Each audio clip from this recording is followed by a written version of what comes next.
에베소서 2장 10절 말씀, 우리 한 절 말씀을 다 함께 천천히 합독하도록 하겠습니다. 우리는 그가 만드신 바라 그리스도 예수 안에서 선한 일을 위하여 지으심을 받은 자니 이 일은 하나님이 전에 예비하사 우리로 그 가운데서 행하게 하려 하심이니라. 아멘. 네, 이제 말씀으로 은혜 받는 시간입니다. 제가 우리 강사 목사님 박광림 목사님을 알게 되어진 거는요, 작년 유튜브 방송을 통해서 알게 되었어요. 여러 목사님께서 나오셔가지고 진짜 이 시대에 정말 필요한 신앙적인 이야기들을 나누는 어떤 수다의 프로그램이었어요. 그 프로그램 안에서 이런 목사님이 계시네? 하고 제가 문득 너무 마음이 좋아졌어요. 그래서 목사님 교회를 찾고 목사님 말씀을 그때부터 매주 듣기 시작하면서 제가 들었던 은혜는요, 굉장히 목사님께서 오와 아카데믹하신데도 너무 이렇게 따스함이 느껴졌어요. 그리고 지난주 우리 청년부 대학부 수련회 홍보 영상을 이제 촬영차 목사님을 뵀을 때 대학 교수로 10년간 계셨다고 얘기를 들었어요. 정말 이렇게 모든 지식들을 가졌지만 하나님 앞에서 가장 겸손함을 제가 계속 통화하면서 느꼈어요. 여러분, 오늘 이 시간 우리 모두가 큰 은혜의 시간이 될 줄 믿습니다. 이 시간 우리 강사 목사님 모실 때 우리 기대함으로 또 하나님께 감사한 마음으로 우리 박수하겠습니다.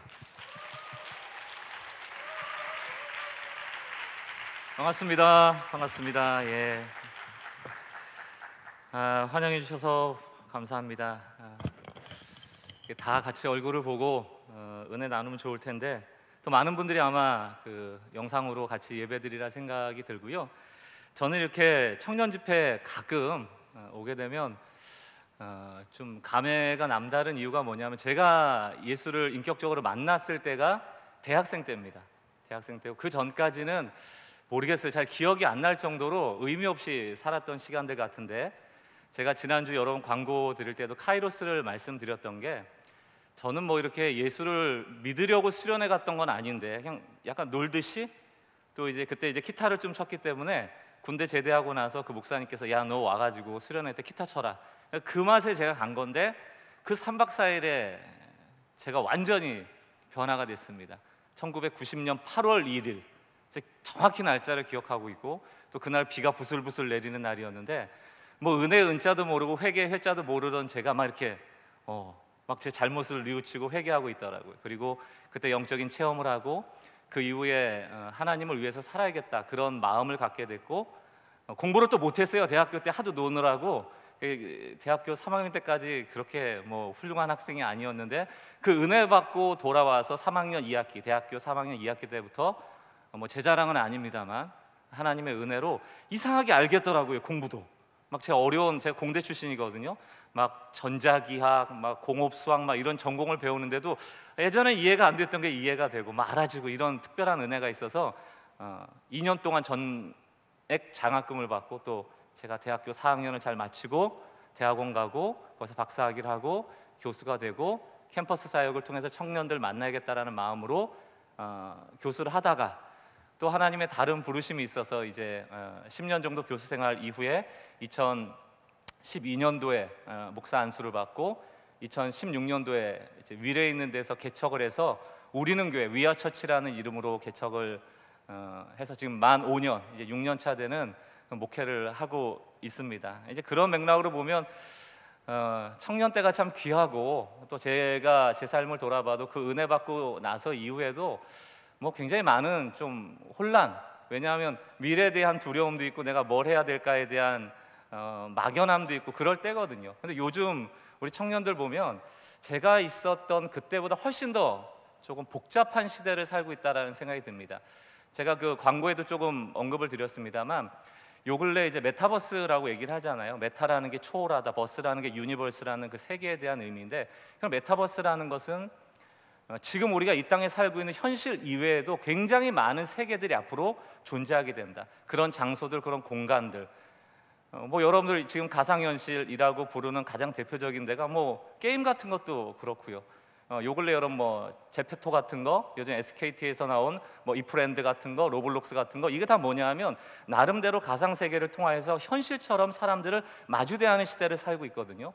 그렇다면 이게 무슨 의미를 하는가 하면 각 공간마다 그 공간이 규정하고 있는 정체성들이 있어요. 예를 들어서 뭐 주식하는 공간도 생길 수 있겠죠. 거긴 돈의 가치가 중요한 곳입니다. 어떤 사람들은 성적인 쾌락을 추구하기 위해서 공간을 만들기도 할 겁니다. 메타버스라는 게 늘 유익한 것뿐만이 아니고 이 범죄에 이용될 수 있는 위험한 것을 경고하기도 해요. 전문가들은 거기 성을 추구하는 곳이 될 수도 있고요.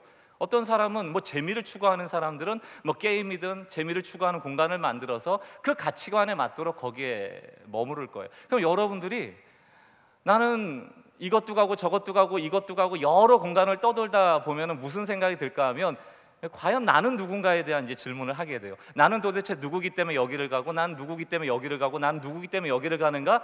근데 갈 때마다 가치관이 다르기 때문에 여기서는 성을 추구하는 사람이 됐다가, 여기서는 재미를 추구하는 사람이 됐다가, 여기서는 돈을 추구하는 사람이 됐다가, 교회라는 공간에 와서는 하나님을 추구하는 사람이 된다?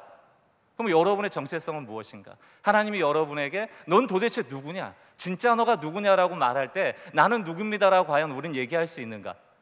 어려워지는 거예요. 저는 오늘 명성교회 이 대학 청년부가 굉장히 중요한 주제를 정했다고 생각합니다. 이 정체성에 대한 주제는 너무너무 중요해요. 저는 개척하고 나서 6년 동안 주일마다 구구단처럼 외우는 그 교회의 존재 목적을 복음이라고 생각합니다. 오늘도 여러분과 복음에 대한 이야기를 나눌 때 왜 복음에 대해서 그토록 제가 강조하는가 하면 변하지 않는 게 있거든요. 메타버스는 수많은 변하는 세계들을 만들어 놓을 것이고, 그러나 우리에게 변하지 않는 것, 그것이 본질이고 가장 중요한 것인데 변하지 않는 게 무엇인가를 붙잡아야 되거든요. 그게 저는 복음이라고 생각이 듭니다. 제가 이렇게 정체성을 좀 정해봤습니다. 정체성이라는 것은 일평생 변하지 않는 내 삶의 이게 좀 PPT가 혹시 있을까요? 자막을 좀 올려주시면. 정체성이라는 것이 일평생 변하지 않는 내 삶의 견고한 뼈대가 되는 것. 여러분 삶 속에서 적어도 정체성이라는 것은 변하면 안 되는 겁니다. 근데 제가 이렇게 청년들 종종 만나보면요, 여러분들이 예를 들어서 뭐 어떤 직업을 갖고 있다, 세상 사람들이 참 부러워하는 직업을 가지고 있다라고 하면은 자기 정체성이 굉장히 높아진 것처럼 생각하거나, 나는 뭐 여기 대학생들이 있으니까 나는 뭐 좀 공부를 못해, 나는 좀 뭐 예를 들어 어떤 약점 같은 것들이 있거나 내 부족함들이 느껴질 때는 내 정체성에 대해서 굉장히 비하하거나 할 수 있단 말이죠. 나중에 여러분들이 결혼에서도 마찬가지고요, 여러분들의 삶에서 일희 즐거울 때가 있고 일비 힘들 때가 있어요. 그때마다 여러분들의 정체성이 흔들린다면 그건 진정한 정체성이 아닙니다. 그건 그냥 내 직업이나 내가 지금 즐겁고 기쁘고 혹은 슬프고 절망할 때에 근거한 내 감정일 뿐이죠. 저는 오늘 여러분들이 토요일 정말 어렵게 낸 시간 속에서 하나님이 여러분에게 부여하시는 변하지 않는 정체성, 여러분의 삶의 뼈대가 되는 것, 그것은 슬플 때나 즐거울 때나 내가 직장을 좋은 데를 다니거나 혹은 어려움에 닥치거나 내가 재수를 하거나 혹은 대학에 가거나 좋은 대학이거나 세상이 말하는 좀 나쁜 대학이거나 뭐 여러분의 삶에서 잘 풀리거나 안 풀리거나 그런데 동요되지 않고 나는 누구인가? 여러분, 그런데 휘둘리기 시작하면 앞으로 여러분 청년시대 이후에도 신앙생활 하면서도 끊임없이 갈등을 빚게 됩니다. 하나님 앞에서 고민하게 되고 신앙에 대해서 회의감이 빠지고, 저는 여러분들이 오늘 좀 복음으로 무장된 정체성을 갖는 명성의 청년 대학부가 되길 주의 이름으로 축원합니다. C.S. 루이스라는 신학자가 이런 얘기를 했습니다. 예수를 칠하지 말고 예수로 염색이 되라, 이런 얘기를 했어요. 예수를 칠하지 말고 예수로 염색이 되라. 여러분, 칠한 거는 금방 벗겨져요. 물 뿌려버리면 사라집니다. 염색은 뭐예요? 우리의 DNA에 복음을 심으라는 얘기입니다. 지워도 지워지지 않도록. 때로는 조금 바래지는 색깔이 나올 수 있지만 그 예수가 우리 인생에 스며들어버린 그런 그리스도인은 그저 성경 보는 듯하고 교회 다니는 듯 칠해진 존재가 아니고 어떤 존재다? 염색한 존재다. 그리스도와 하나 된 존재다. 연합된 존재다. 이 예수 그리스도의 은혜의 복음이 여러분들에게 오늘 이 저녁 다시 점검되어지고 그 복음을 붙잡고 여러분 흔들리지 않는 정체성을 분명하게 세우는 그런 청년들 되시길 바랍니다. 그렇다면 여러분, 복음이 뭘까요? 복음은 영어로 한 굿뉴스, 좋은 소식입니다. 근데 여러분에게나 좋지 예수님께는 고난이었죠. 예수님이 이 땅에 오셔서 십자가 지실 때 예수님이 하나님이심을 증거하거나 그분이 왕이심을 드러내려고 오신 게 아니에요. 그러셨으면 기적처럼 오셨어야 됩니다. 전능함으로 무장해서 오셨어야 돼요. 천군 천사를 대동하고 오셨어야 됩니다. 그러나 한낱 인간으로 오셨습니다. 그 십자가에 죽으시고 결국 그 혜택은 우리가 받는 것이죠. 그래서 복음은 기쁜 소식이라고 얘기를 합니다. 왜 기쁠까? 여러분, 이제 혹시 저도 이제 가끔 외국에 나가면 이제 뭐 미국 같은 데서 레스토랑에서 식사하고 나면 이렇게 비를 달라고 그러잖아요. 계산서 달라고 그러면 거기에 먹은 음식이 나오고 오른쪽에 금액이 나오고 제가 거기에 팁을 10%나 15%를 적어서 총액을 적어주면 카드 결제가 되도록 되어 있습니다. 여러분, 내가 아주 고급 레스토랑 가서 맛있는 거 많이 먹었는데 누군가가 다 지불했다면 그 돈을, 그래서 영어로 paid, P-A-I-D, 이미 지불되었다라는 영수증이 나한테 주어진다면 기분 좋겠죠. 굉장히 기쁠 겁니다. 그러나 이 중에 좀 자존심이 있는 분들은 나 이거 낼 자격 있는데, 이거 나 돈 있는데 너가 뭔데 나를 대신해서 paid, 지불했어? 라고 자존심을 세울 수 있는 분도 계실 거예요. 사랑하는 청년 여러분들, 그러나 우리가 하나님께 paid, 하나님이 우리 대신 지불하신 항목들은 우리가 스스로는 지불할 수 없는 것들이에요. 어떤 항목입니까? 죄, 우리가 또 앞으로 질 죄의 본성들, 우리의 연약함들, 우리의 수치들, 이런 것들은 우리 스스로 해결할 수 있는 문제가 아니에요. 그럼에도 불구하고 인류는 아담의 타락 이후로 그 누구도 하나님을 요청하지 않습니다. 하나님께 기도하고 구원자를 보내달라고 얘기하지 않아요. 왜 그럴까요?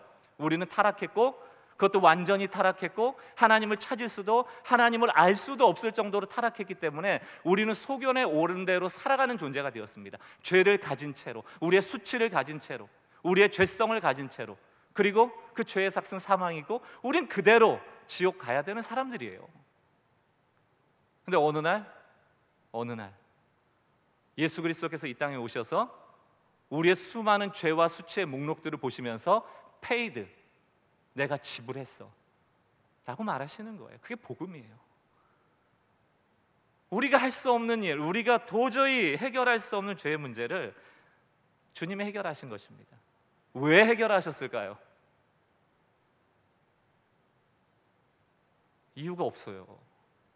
세상적으로 보면 여기 앉아 계신 여러분들은 내가 조금 무언가 세상 사람들 혹은 믿지 않는 사람보다 나은 게 있어서 하나님이 나를 구원하셨다라고 착각하시면 안 돼요. 세상적인 얘기로 하면 우리가 운이 좋았던 겁니다. 저는 은혜라고 쓰고 운이라고 읽어도 전혀 이상할 게 없습니다. 왜? 우리를 구원할 만한 근거가 전혀 없거든요. 우리가 구원받을 만한 어떠한 자격도 없거든요. 우리를 그냥 사랑하신 거예요. 그냥 은혜 주신 거예요. 그러므로 우린 교만할 게 없습니다. 이제 와서 우리가 뭔가 가졌냐, 혹은 구원의 은혜를 받아도 될 만한 자격을 갖춘냐, 교만할 게 하나도 없다. 복음은 그런 겁니다. 운과 같은 겁니다. 그냥 사랑하셔서 자격 없는 우리를 찾아오시고 우리를 구원하신 사건이에요. 그런데 지금 한국교회도 그렇고 저는 복음을 많이 잃어버렸다고 생각하는 이유가 뭐냐면 기독교가 자꾸 종교화되고 있다. 저는 이렇게 선언하고 싶습니다. 기독교는 종교가 아니에요. 기독교는 종교가 아니고 기독교는 철저하게 복음입니다. 그럼 여러분, 종교와 복음이 어떻게 다를까? 저는 앞으로 혹시 이제 제가 이 자리에서 남은 시간 설교하다가 종교라는 말이 나오면 그건 복음의 반대말로 여러분 이해하시면 돼요.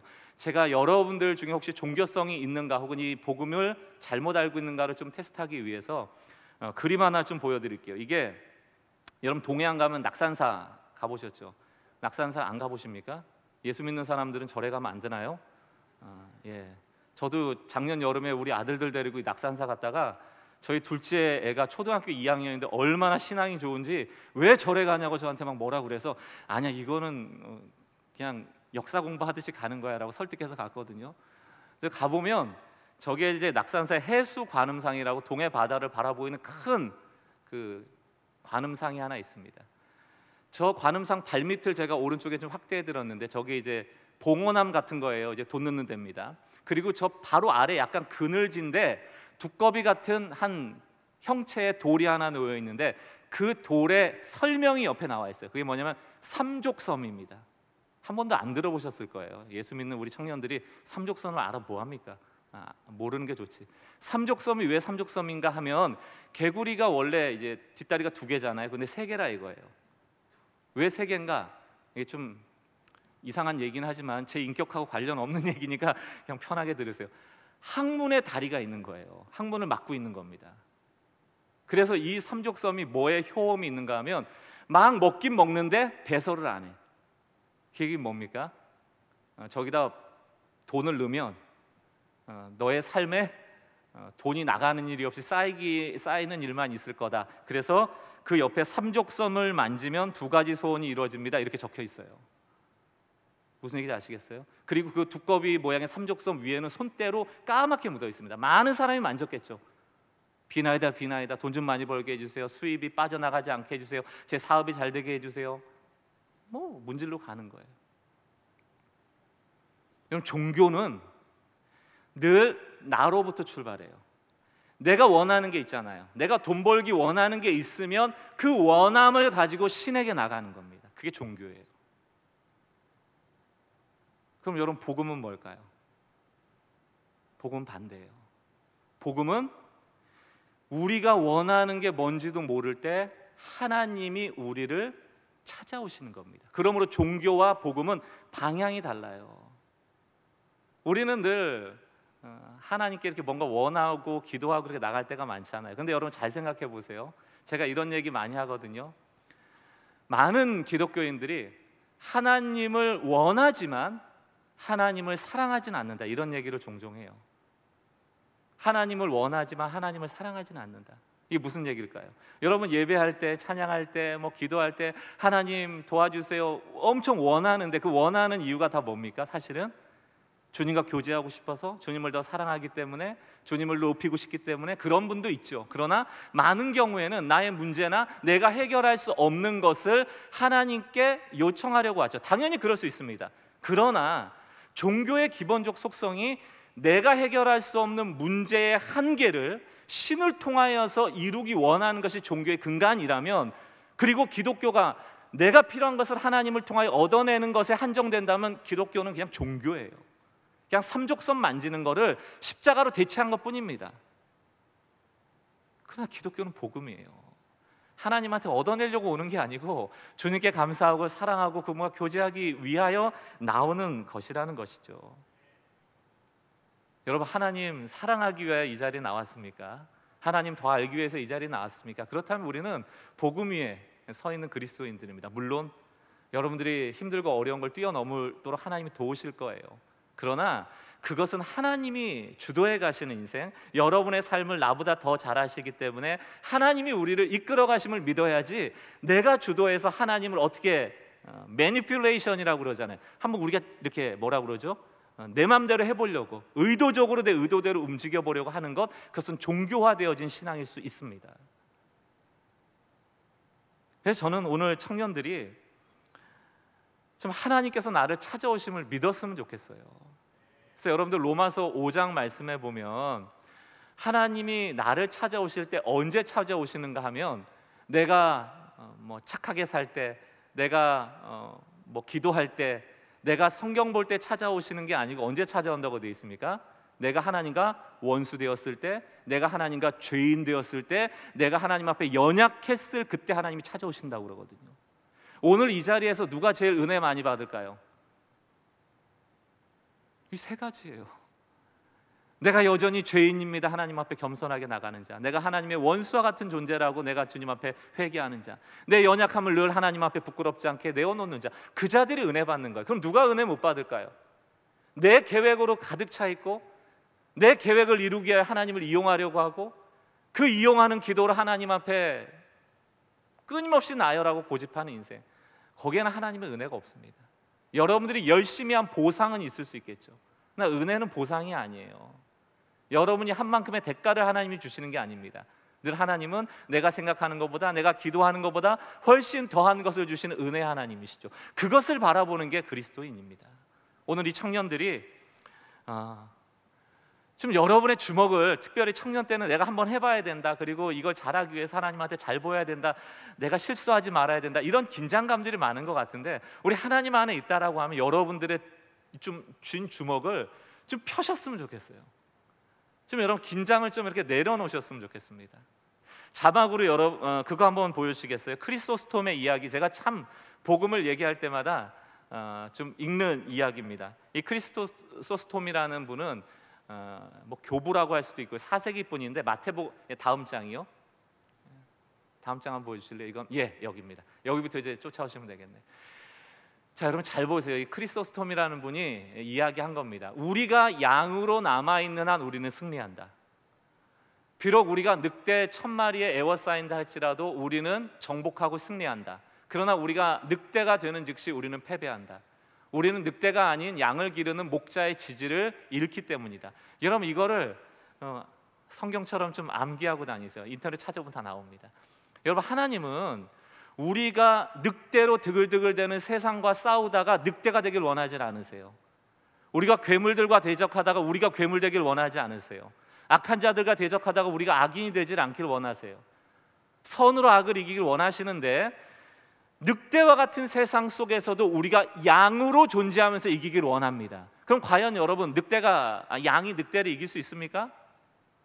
못 이기죠. 그래서 우리가 때로는 어떤 기도로 잘못하냐면 하나님 세상에 늑대가 많아요. 그래서 제가 힘을 키워야 되겠는데 하나님 저를 사자 되게 해주세요. 저를 호랑이 되게 해주세요. 저에게 힘을 주셔서 저 늑대들이 이기게 해주세요 라고 기도할 때가 있어요. 그거는 복음적으로 보면 잘못된 기도입니다. 우린 늑대가 되면 안 돼요. 우리는 호랑이나 사자가 되는 게 아니에요. 우린 양으로 존재해야 됩니다. 그렇다면 어떻게 양이 늑대를 이길까요? 어떻게 양이 이리를 이길까요? 목자가 있잖아요. 양은 양의 생명을 스스로 지키는 게 아니에요. 우리에게 목자가 있다. 예수 그리스도. 그 예수 그리스도는 누구의 목자시다?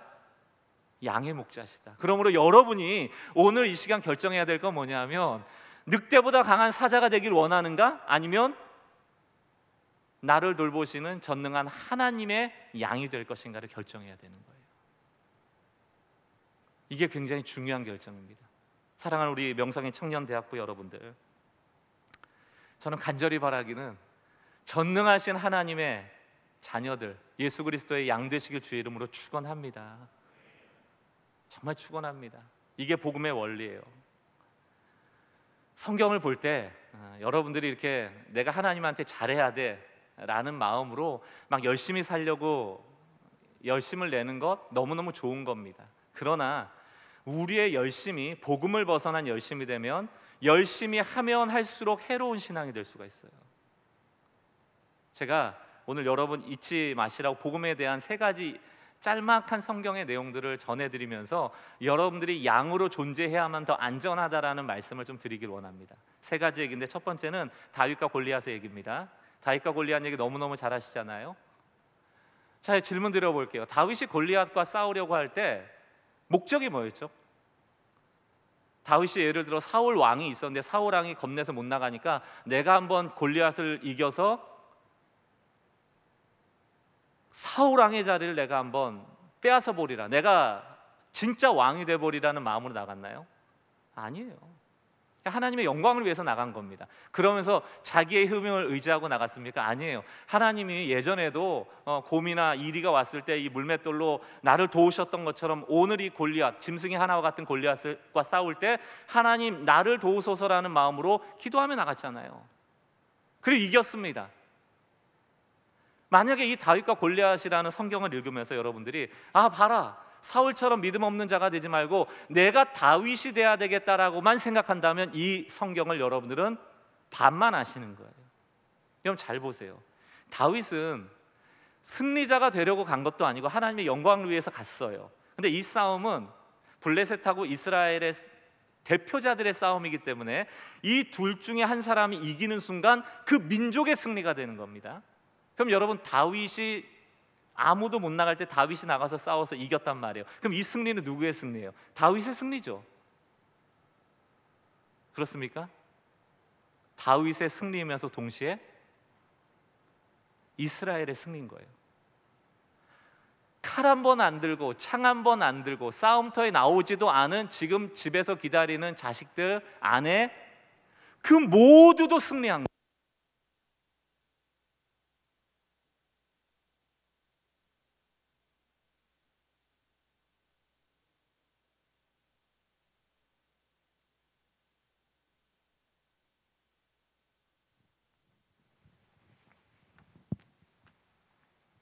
제가 너무 크게 해서 이게 나간 건 아니겠죠?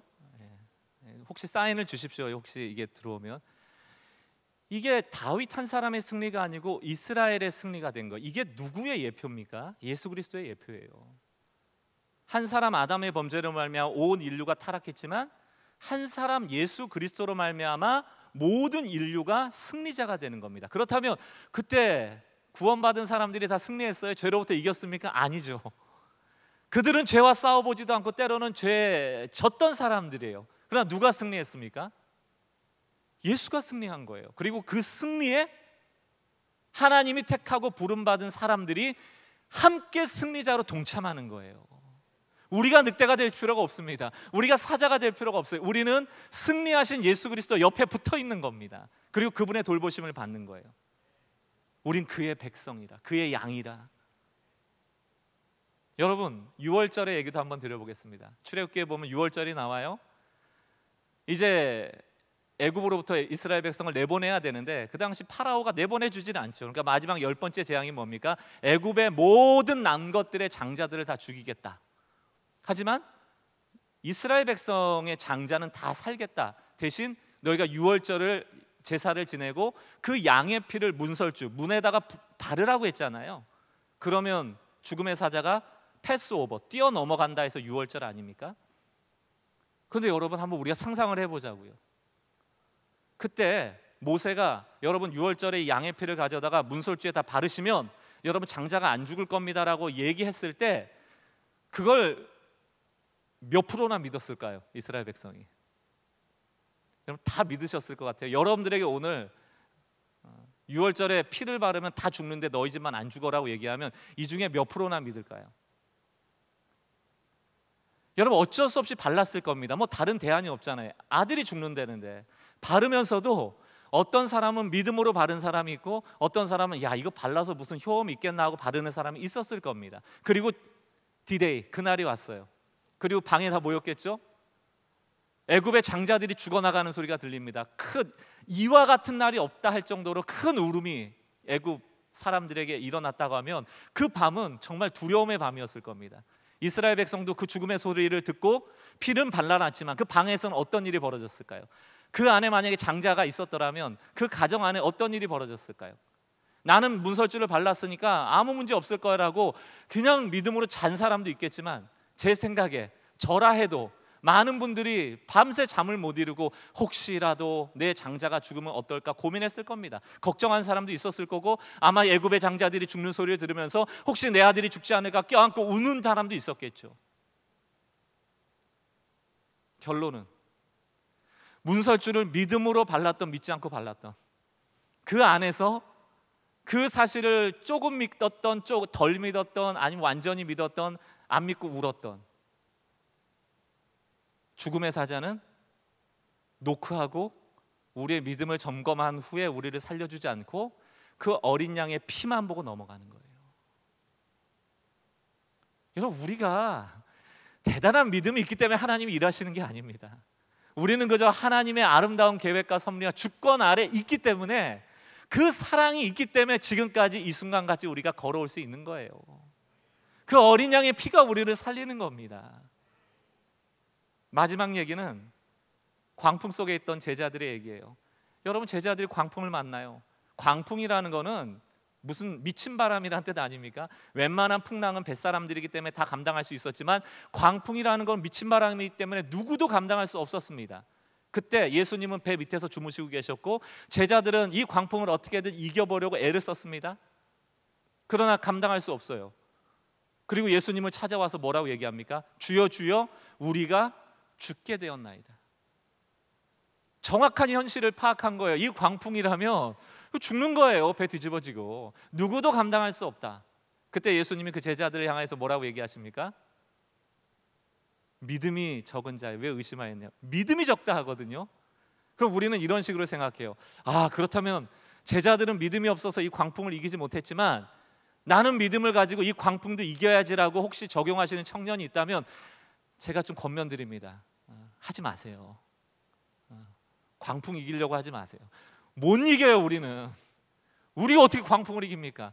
우리 인생에 일어나는 광풍을 어떻게 이깁니까? 그건 감당할 수 있는 풍랑이 아니에요. 우리 인생에서 광풍이 찾아오면 여러분 우리가 이길 수 있는 사람이라 자만하지 마세요. 예수님이 믿음이 적다한 이유가 뭘까요? 광풍을 이기는 믿음이 왜 없냐고 얘기하시지 않는 겁니다. 내가 있잖아, 예수가 있잖아, 전능자가 있잖아, 내가 있는데 왜 죽겠냐라고 얘기하냔 말이죠. 믿음이 적은 자예요. 그리고 풍랑을 그분이 잠잠케 하시는 거예요. 그분 때문에 우리가 사는 거예요.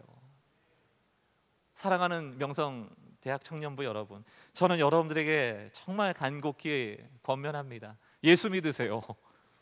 예수 믿으세요. 예수 믿으세요. 여러분이 좀 잘하면 주님이 도와주고 못하면 안 해주고 인과응보에 하나님을 뛰어넘으시기 바래요. 하나님의 자녀라 하나님이 책임지십니다. 때로는 문설주에 조금 의심하며 발랐을지라도 그 피를 보고 넘어가시는 분이십니다. 그래서 우리가 믿을 때, 하나님이 내 삶을 붙잡고 계심을 믿을 때 우리가 안정감을 누리는 것이지, 여러분 하나님이 진노하시고 조금만 잘못하면 그거 가지고 우리 불행하게 만드시는 그런 무서운 분이라면 한순간도 우리가 호흡하며 살 수 있습니까? 오늘 여러분들이 그런 복음 안에서 좀 든든히 무장했으면 좋겠다. 여러분들 이것과 관련돼서 제가 늘 복음을 얘기할 때마다 이 동화 얘기를 드리는데 혹시 들어본 분도 계실 거예요. 다시 한번 들으시면서 좀 리마인드 하시면 좋겠습니다. 맥스 루케이도 목사님이 쓰신 그림 동화예요. 너는 특별하단다. You are special입니다. 이 책의 내용 안에 보면은 그 펀치넬로라는 주인공이 등장합니다. 펀치넬로 뭐 래퍼도 있는데 이 펀치넬로라는 이 존재가 나무 인형이에요. 그 동네는 웬믹이라는 나무 인형이 사는 곳인데 이 펀치넬로가 좀 못난 나무 인형입니다. 나무 인형도 결이 매끈하고 잘생기고 키도 크고 이런 나무 인형도 있지만 못생기고 거칠고 이런 나무 인형도 있단 말이에요. 그래서 그 웬믹이라는 동네에서는 좀 이쁘고 매끈한 나무 인형한테는 별을 붙여줘요. 스티커로 별을 막 붙여줍니다. 너 너무 잘났어, 넌 이게 너무 잘해, 넌 너무 대단해. 서로 잘난 사람끼리 별을 붙여주고요, 좀 못난 웬믹한테는 별이 아닌 동그란 벌점, 너는 못났으니까라고 동그란 벌점 스티커를 붙여줘요. 그리고 이 벌점이 많이 붙어있는 웬믹은 막 화형도 시켜버려요. 무섭죠. 그리고 별표가 많이 붙어있는 정말 잘났다 하는 웬믹들은 막 파티도 하고 자기들끼리 즐겁게 지냅니다. 펀치넬로라는 주인공은 벌점이 많은 웬믹이에요. 늘 여기 동그란 벌점, 별점은 없습니다. 그러다가 어느 날 동네에서 루시아라는 여자를 만나는데, 여자 웬믹을, 이 루시아라는 웬믹은 이상한 게 온몸에 벌점도 없고 별점도 없는 거예요. 그래서 펀치넬로가 물어봅니다. 아니 너는 왜 벌점도 없고 별점도 없어? 라고 물어볼 때 이 루시아가 한 얘기가, 펀치넬로야, 나는 날마다 엘리를 찾아가. 이 엘리가 누군가 하면 이 웬믹들을 만든 목수예요. 나는 날마다 엘리를 찾아가. 너도 한번 가봐. 그러니까 펀치넬로가 밤새 고민합니다. 왜냐하면 난 못났는데, 나는 수없이 벌점이 많이 붙어 있는데 내가 엘리한테 가도 될까? 이런 마음으로 밤새 고민하다가 엘리의 집을 찾아갑니다. 그러나 그 문을 열고 들어가지 못해요. 그때 엘리가 펀치넬로가 밖에 온 걸 알고 먼저 부릅니다. 펀치넬로야, 펀치넬로야, 들어오렴. 들어갑니다. 막 부끄러운 거예요. 벌점이 많이 붙어 있으니까. 그때 엘리가 얘기합니다. 너 누가 만들었어?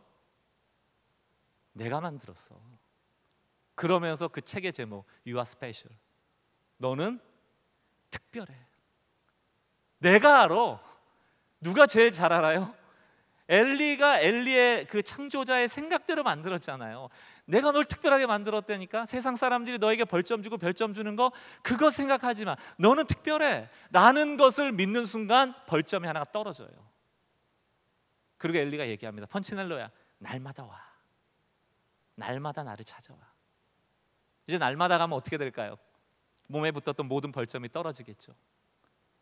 제가 주목하는 대표, 이 동화의 진짜 주인공은 루시아입니다. 몸에 별점도 벌점도 없어요. 여러분, 벌점이 떨어지는 거는 좋은데 사실 별점은 좀 있는 게 좋지 않습니까? 좀 사람이 칭찬도 해주고 잘났다 해주고 인정도 해주고 그 별점이 많으면 좀 좋지 않아요? 그런데 복음 안에서는 별점도 벌점도 없다. 여기 앉아 계신 우리 명성 청년대학부 여러분들 공동체가, 저는 이런 공동체 됐으면 좋겠어요. 별점도 붙이지 말고요. 별점도 붙이지 마세요. 좀 잘하는 사람도 너무 인정해 주시면 안 돼요. 이 땅에서 박수 받으면 하나님 앞에 갈 때 상급이 없다 하잖아요. 그러니까 벌점도 붙이지 말고 별점도 붙이지 말고 모두가 다 너는 특별한 존재라고 복음 안에서 인정해 주는 것. 조금 더 잘나서 은혜 받고 조금 더 잘나서 어떤 위치에 있고 이런 게 없이 모두가 하나님의 은혜 아래 있다는 것을 인정하는 공동체가 되는 것, 저는 그것이 하나님이 기뻐하시는 공동체이고, 여러분 스스로 한 사람 한 사람도 내가 그런 존재라고 믿는 것, 그것이 그리스도인들의 정체성이라 저는 믿습니다. 여러분들에게는 이 유아 스페셜이라는 맥스 루케이도 목사님의 이 글이 여러분의 정체성을 분명히 하는 데 도움이 되셨으면 좋겠어요. 그러나 나만 특별하다라고 끝나면 안 됩니다. 여러분, 오늘 그 베드로전서 2장 9절이 그리스도인들의 정체성에 대한 주제 말씀으로 제가 알고 있는데, 베드로전서 2장의 핵심이 뭡니까? 4가지가 있거든요. 첫 번째가 너는 택한 족속이요, 1번. 2번 왕 같은 제사장이고, 다음에 3번이 나의 소유된 백성이고, 마지막이 어둠에서 기이한 빛으로 불러낸 자의 아름다운 덕을 선전하려 함이라, 이렇게 되어 있습니다. 다음 한번 보여주시겠어요? 예, 다음 넘겨주십시오. 여기다 둘까요? 예. 다음 장 한번 넘겨주시겠어요? 예, 나오네요. 자, 여러분, 이 베드로전서 2장 9절을 잘 보면요, 첫 번째, 세 번째는 나의 정체성에 대한 얘기예요. 나는 택함 받은 백성이고 하나님의 소유된 백성이다. 그러나 두 번째, 네 번째는 어떻죠? 제사장이라는 것은 뭐냐면, 우린 왕 같다라고 하면 그냥 내가 존귀한 존재인가 봐라고 좋아하기만 하지만, 제사장이라는 것은 세상과 하나님을 연결하는 존재거든요. 그러니까 내가 택한 족속이다, 너무 좋아요만 할 게 아니고 소명이 있는 거예요. 세상을 향하여 나아가서 하나님과 이 세상을 연결해야 될 의무, 책무가 있는 겁니다. 또 세 번째, 소유된 백성으로서 내가 소유되었다라는 은혜도 있지만, 네 번째, 내가 어떻게 은혜 받았는지를 세상에 나아가 전해야 되는 소명도 있는 것이죠. 그래서 제가 앞장을 한번 보여주시면, 저는 복음에 대해서 늘 실천적으로 적용을 할 때 복음이 뭡니까? 라고 물어보면 남을 잘되게 하는 것이다 라고 얘기를 해요. 예수님도 십자가 지실 때 자신의 고난을 통하여 인류를 잘되게 하셨듯이, 우리가 복음적인 어떤 정체성 속에서 살아간다 할 때는 그 남을 잘되게 하는 일에 우리가 쓰임받고자 하는 그 넓은 마음이 필요하다라는 것입니다. 그래서 베드로전서도 그렇게 얘기를 하고 있습니다. 빛의 기능이 뭡니까? 빛이라는 것은 밝혀지는 거죠. 나타나는 것이고 보여지는 것이라면, 그 빛을 가두고 있는 정체성이 아니고, 저는 여러분들이 좀 세상으로 빛이 되어져 남을 잘되게 하는 인생 되었으면 좋겠다. 이것이 그리스도인들이 가져야 될, 또 하나님이 기뻐하시는 또 하나의 정체성이라고 저는 생각을 합니다. 여러분들 무시해서 자꾸 동화책을 얘기 드리는 게 아니고, 저는 동화책을 많이 보거든요. 이 바쁜 세월에 두꺼운 책 읽기가 너무 힘들고 하니까 동화책을 자주 봅니다.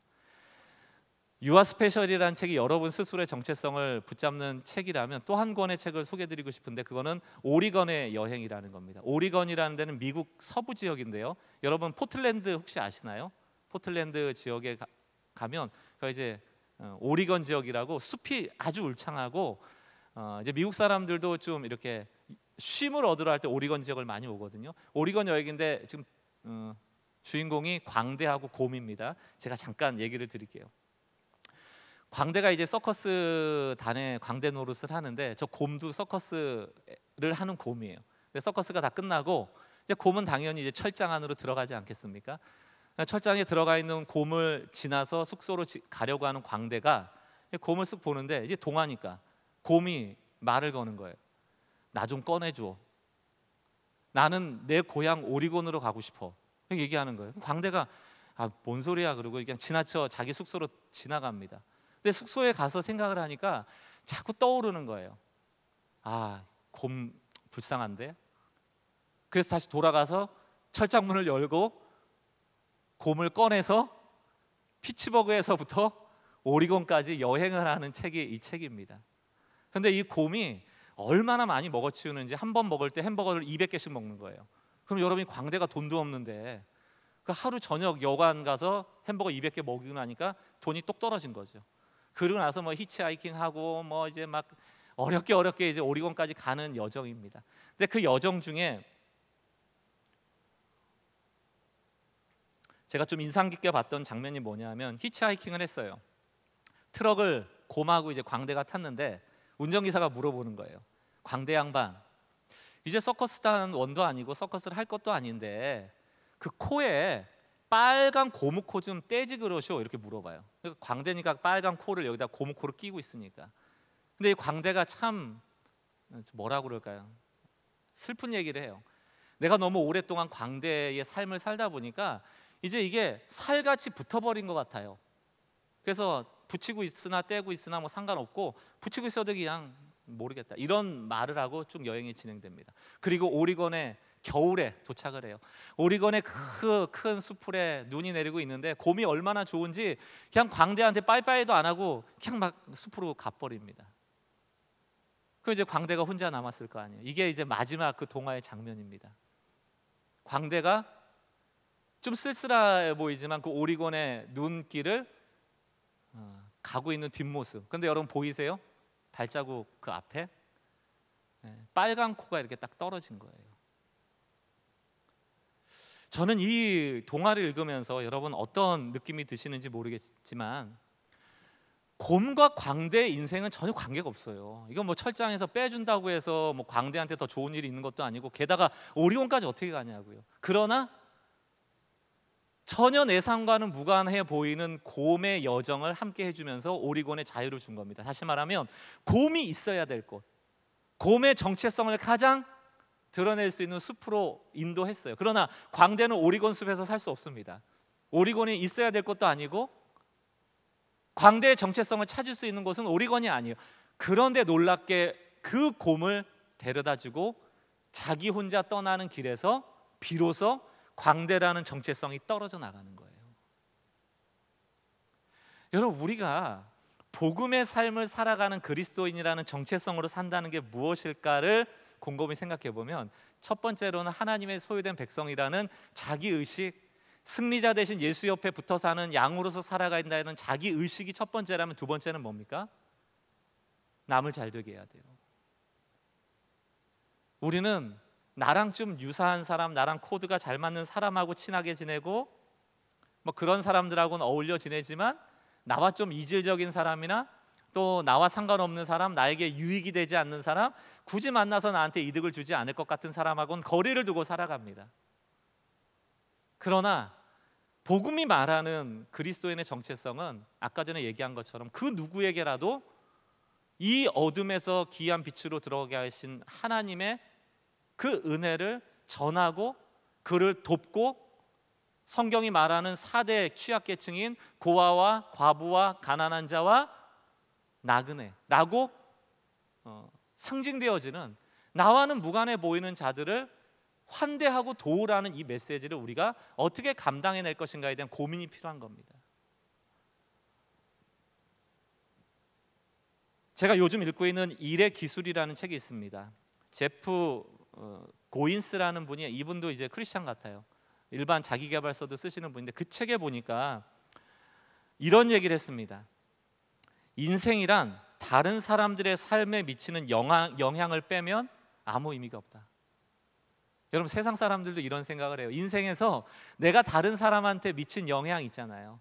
그 영향을 빼고 나면 내 인생은 의미가 없다라고 얘기를 합니다. 하물며 그리스도인들은 어떠한가?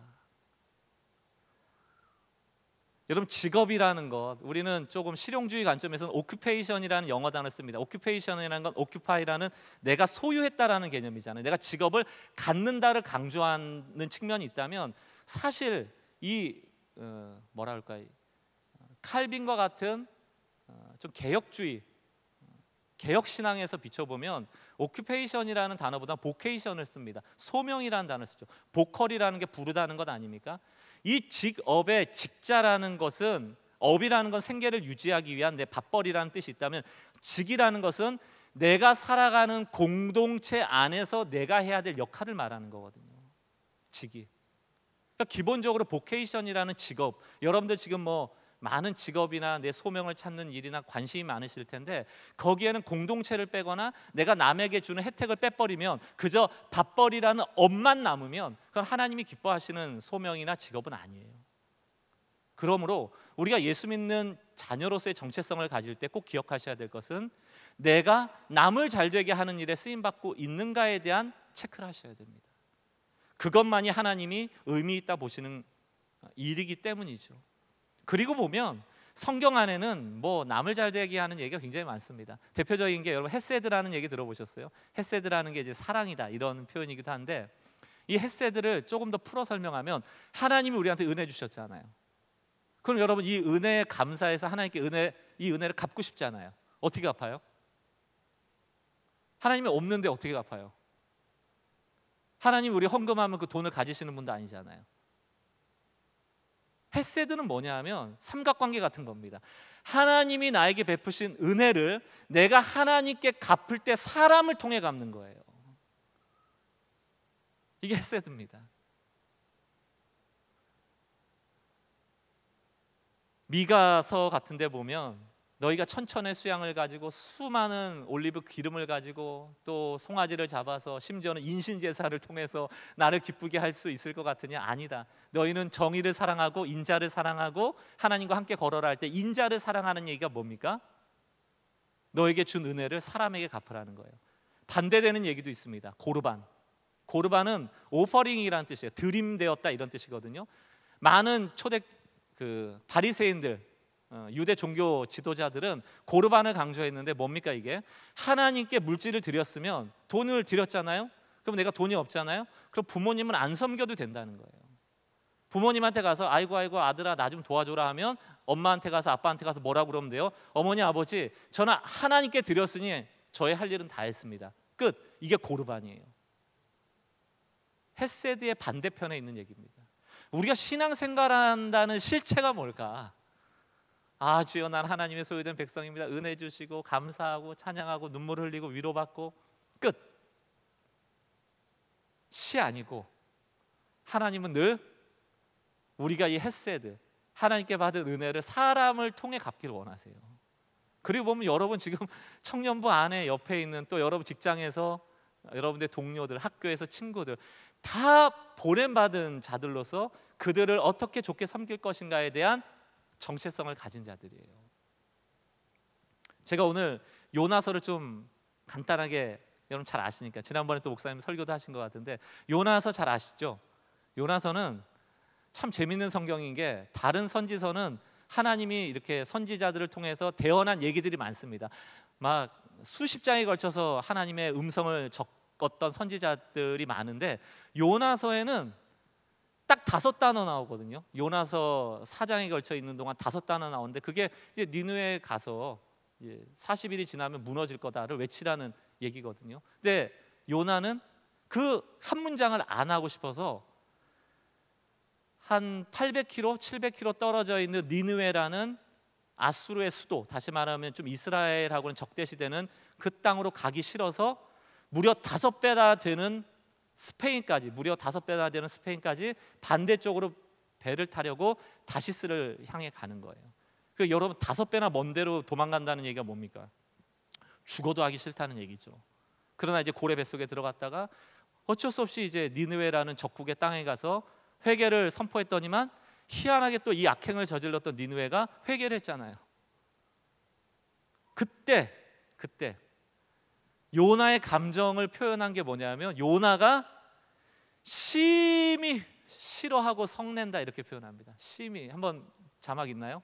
요나서 여기 나옵니다. 요나 4장 1절이죠. 요나가 매우 싫어하고 성내면 이렇게 되잖아요. 이걸 히브리 원어로 바꾸면 그냥 내가 감정적으로 분노했다는 뜻이 아니고 요나의 아주 큰 악이 드러났다 이렇게 표현합니다. 그게 이제 라 그돌라라는 히브리어인데 라가 악이라는 뜻이고 그돌라라는 게 great, 크다라는 뜻입니다. 요나에게 큰 악이 드러났다는 뜻이에요. 근데 이 라라는 단어가 그 전까지는 누구를 향하여 쓰였던 단어냐면 니느웨의 악행이 컸다라고 할 때 라그돌라를 썼거든요. 근데 니느웨는 회개하고 라그돌라가 사라져버리고 누구에게 이 라그돌라가 옵니까? 요나에게 임한 거예요. 여러분 이걸 여러분 잘 받으셔야 돼요. 요나는 뭐 정확한 이유는 알 수 없지만 그냥 니느웨가 그냥 싫었어요. 그리고 나만 선택받은 백성이고 이스라엘만 선민이고 나만 잘 되기를 그토록 바랬던 요나입니다. 저 니느웨가 복받는 거 나는 절대로 용인할 수 없습니다라고 하나님한테 적대적으로 대들었던 사람이에요. 남을 잘 되게 하는 일에는 조금도 한 발도 가려고 하지 않았던 사람입니다. 그러므로 요나에게 무엇이 임한다고요? 라그돌라. 요나서는 오늘 우리가 신앙생활하는 우리에게도 똑같이 질문합니다. 여러분들이요, 명성의 대학 청년부요, 누가 악한가를 묻는 거예요. 요나에서 누가 악합니까? 니느웨가 약해요? 요나가 악해요? 요나를 향한 말씀이에요. 오늘 이곳에 모여서 우리가 예배하고 은혜 받고 그럼에도 불구하고 죄송합니다, 우리에게 라그돌라가 임할 수 있다. 언제? 자기중심적 신앙을 고집할 때 바로 그것이 악이에요. 굉장히 우리가 두려움으로 받아야 될 말씀이라고 생각합니다. 여러분 탕자 이야기도 잘 아실 거예요. 탕자의 형, 첫째 아들이 둘째 아들 못 받아주겠는 거죠. 그 이유가 뭘까요? 그 이유가 나와 있습니다, 성경에. 일단 이 아이는 유산을 가져가서 허랑방탕하게 쓴 것도 괘씸했지만 진짜 첫째 아들이 화가 났던 이유가 나오잖아요. 이 둘째 아들은 허랑방탕하게 왔는데 금가락지 끼워주고 송아지 잡고 잔치를 벌여주는데 나는 아버지를 떠나지도 않고 매일같이 열심히 아버지를 위하여 일하였음에도 불구하고 나귀 새끼 한 마리 잡아준 적 있냐? 나한테 잔치 벌려준 적 있냐? 라고 얘기하는 거예요. 이 얘기를 조금 극단적으로 얘기하면 아버지께서 나에게 잔치를 벌여주지 않았으므로 나는 이 둘째 동생을 받아줄 수 없습니다. 여러분, 둘째 동생의 생명이 잔치보다 귀하지 않습니까? 여러분들이 좀 미워하는 사람 있잖아요. 지금 머리에도 떠오르면 그게 부모님이 될 수도 있고 친구들이 될 수 있고 나를 괴롭히는 사람이 될 수 있는데 그 영혼의 생명보다 여러분의 자존심이 더 귀합니까? 여러분들이 추구하려는 물질이나 성공이 다른 사람을 짓밟는, 다른 사람의 생명을 빼앗는 것보다 더 귀합니까? 복음은 그러지 말라고 말하고 있는 거예요. 남을 잘 되게 하라는 겁니다. 그런 복음적인 결정들을 해나갈 때 우리가 늑대가 되지 않고 사자가 되지 않고 호랑이가 되지 않는 겁니다. 우린 여전히 양으로 존재하며 하나님의 도우심을 입으며 살아갈 수 있는 거예요. 오늘 제가 1시간 동안 찬양하면서 큰 은혜를 받았습니다. 이 찬양 리스트를 여러분 다 받으셔서 이 찬양 부른 대로만 살아가시면 돼요. 우리가 양이 되겠습니다. 그분의 기르시는 양이 되겠습니다. 맨 마지막 요나서에 가면 하나님이 우세요. 요나서 4장 10절과 11절 자막을 한번 보여주시면 여호와께서 이르시되 내가 수고도 아니하였고 재배도 아니하였고 하룻밤에 났다가 하룻밤에 말라버린 이 덩쿨을 아꼈거늘 하물며 이 큰 성읍 니느웨에는 좌우를 분별하지 못하는 자가 12만여 명이요 가축도 많이 있나니 내가 어찌 아끼지 아니하겠느냐. 여기서 아끼다라는 것이 영어로 하면 컴패션입니다. 이들이 악행했음에도 불구하고 하나님이 원하시는 건 뭐예요? 이들이 돌이키길 원하는 거예요. 우시는 거예요.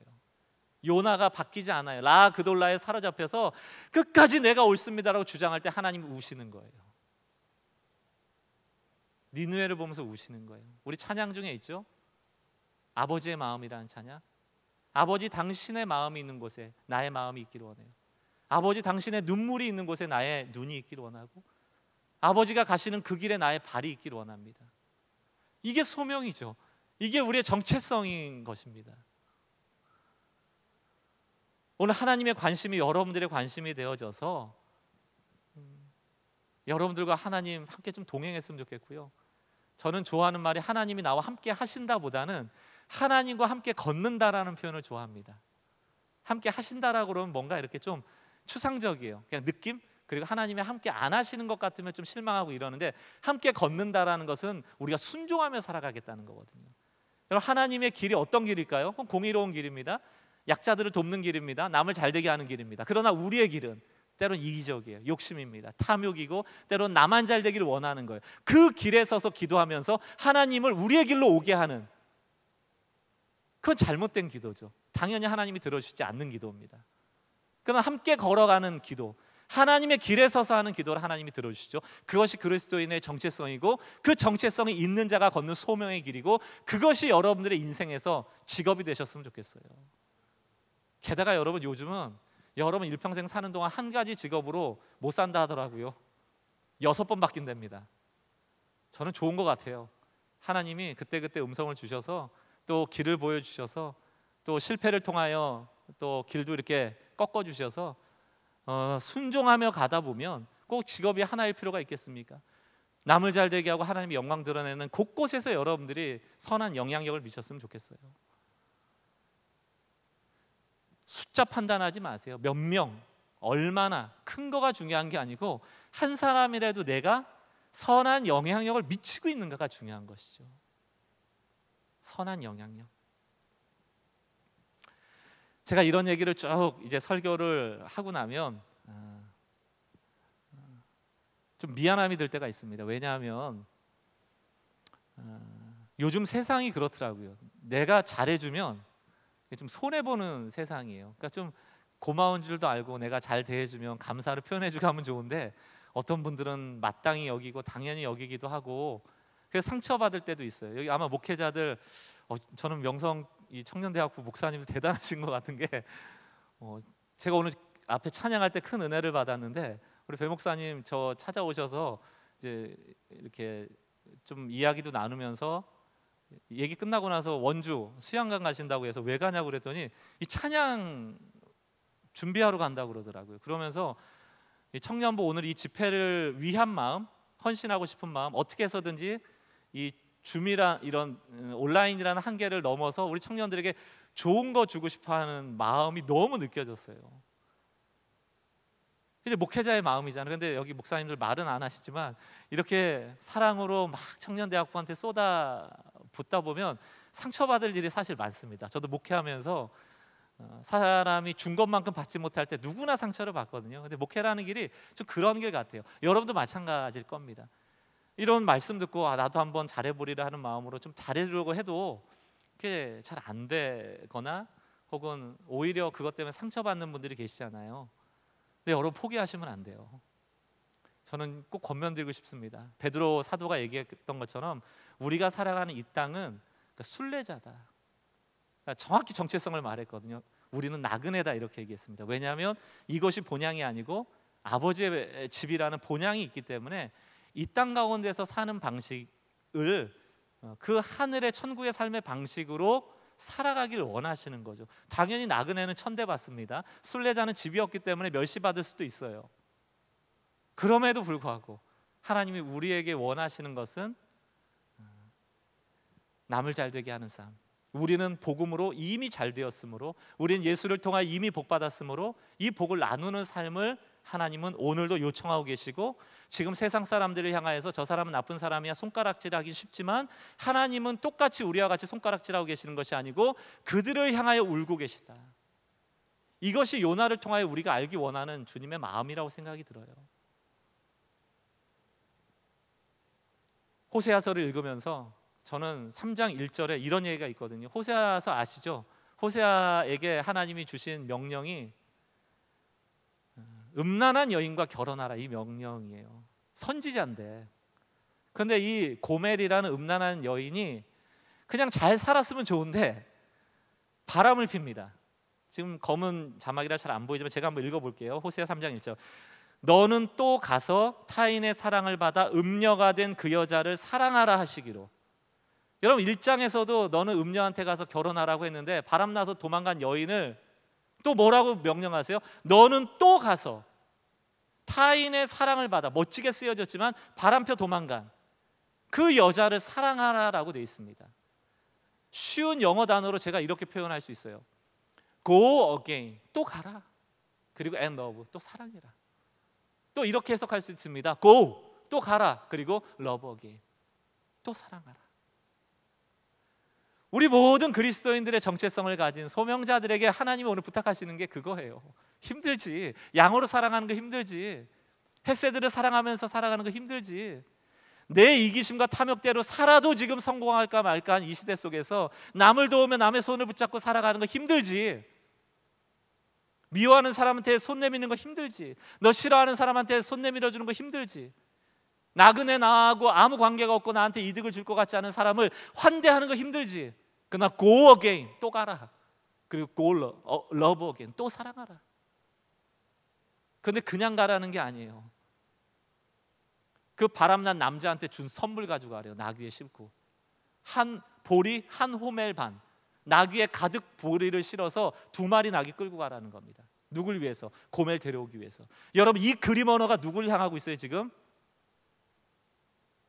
우리에게요. 우리가 고멜이거든요. 우린 성경을 보면서 우리가 고멜이라는 생각을 안 하죠. 만약에 우리의 인생을 하나님이 포기하신다면 우리가 지금 이 자리에 있을 수 있어요? 하나님의 사랑은 again, again, again, 또 오시고 또 오시고 또 오시고 다시 사랑하시고 또 다시 사랑하시고 또 사랑하셔서 그 사랑이 오늘 우리를 있게 한 거예요. 그러면 우리에게 부탁하시는 겁니다. 너희도 힘들겠지만 또 가라. 그리고 또 사랑하라. 마지막 그림 하나 보여드리고 말씀을 정리하겠습니다. 이게 도의 기법 중에 저도 이제 자료를 찾으면서 알았는데 긴츠키 도자기라고 얘기를 합니다. 깨진 그릇이에요. 깨져서 조각조각 난 그 조각들을 다 모아서 연결을 할 때 악교로 연결하는 게 아니고 금가루로 연결을 해서 이전보다 더 가치 있게 만드는 겁니다. 저는 이게 우리 명성의 청년대학부뿐만이 아니고 저를 포함해서 그리스도인들의 삶의 모습이라고 생각을 해요. 우리가 오늘 말한 것처럼 예수 그리스도께서 우리에게 주신 복음 안에서 발견된 정체성과 소명을 가지고 살아가면 우린 깨집니다. 힘들어요. 그러나 주님이 우리를 깨진 채로 두지 않고 정성스럽게 다시 아름답게 만들어 가실 것이다, 우리 인생을. 저는 여러분들이 이걸 영적인 눈을 떠서 저 금의 저 자리에 금 여기에 너무 현혹되기보다는 주님의 보혈이라는 관점으로 빨갛게 우리를 물들이고 우리의 조각들을 연결하고 계시는 그 주님을 좀 떠올려 보셨으면 좋겠어요. 내 인생이 주의 보혈로 점철되어 있구나. 내 깨어진 인생이 주님의 보혈로 연결되어 있구나. 그리고 우리가 천국 갔을 때 그 보혈로 연결되어져 있는 그릇, 하나님이 쓰시기 좀 편한 그릇으로 하나님 앞에 드려질 수 있다면 우리는 성공한 인생 아닐까요?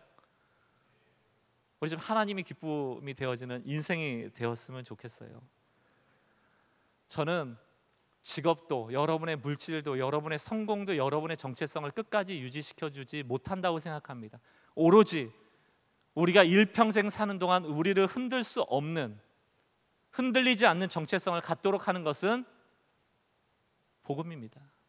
그 복음, 우리를 사랑하실 때 끝까지 사랑하시고 오늘도 또 찾아오시는 그 하나님의 사랑, 그 사랑을 받아 누리시길 바라고, 제가 오늘 감히 여러분도 다른 사람 사랑하세요라고 쉽게 얘기하지 않을게요. 원수를 사랑하는 일이 거의 불가능에 가깝기 때문에. 그러나 오늘 이 저녁 기도할 때 적어도 나를 오늘도 찾아오시는, 고멜과 같은 나를 찾아오시는, 깨어져 버린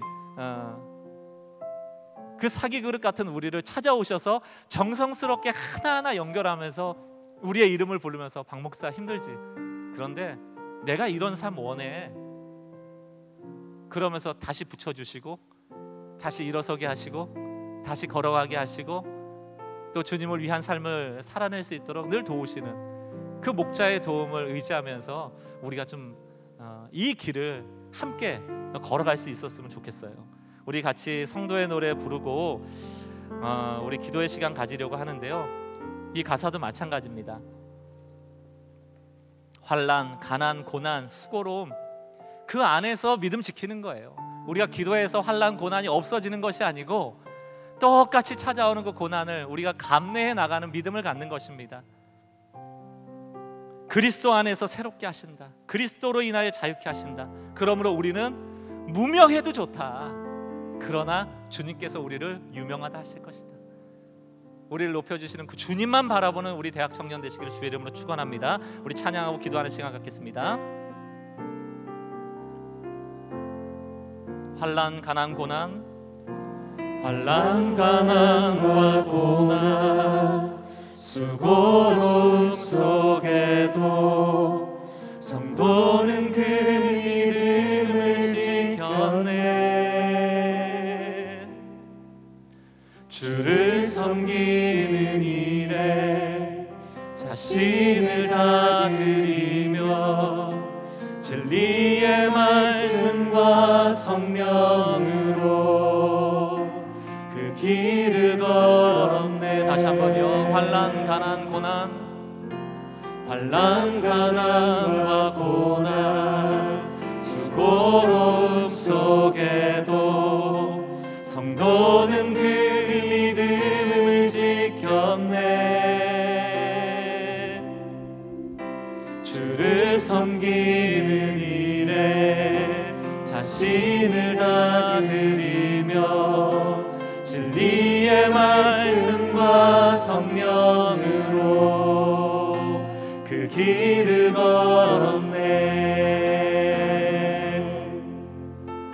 그리스도 안에서 새롭게 하시고 그리스도로 인하여 자유케 되었네. 우리는 무명하나 유명한 자요. 아멘. 죽음의 위기 속에도 참 생명 가졌고 근심 하나 기뻐하며 가난하나 다른 이를 부욕해 하는 자. 우리 처음부터 다시 한번 고백합시다. 환난 가난 고난이 올 때도, 환난 가난과 고난, 수고로움 속에도, 수고로움 속에도 우리 모두가 주의 부르신 성도들입니다. 아멘.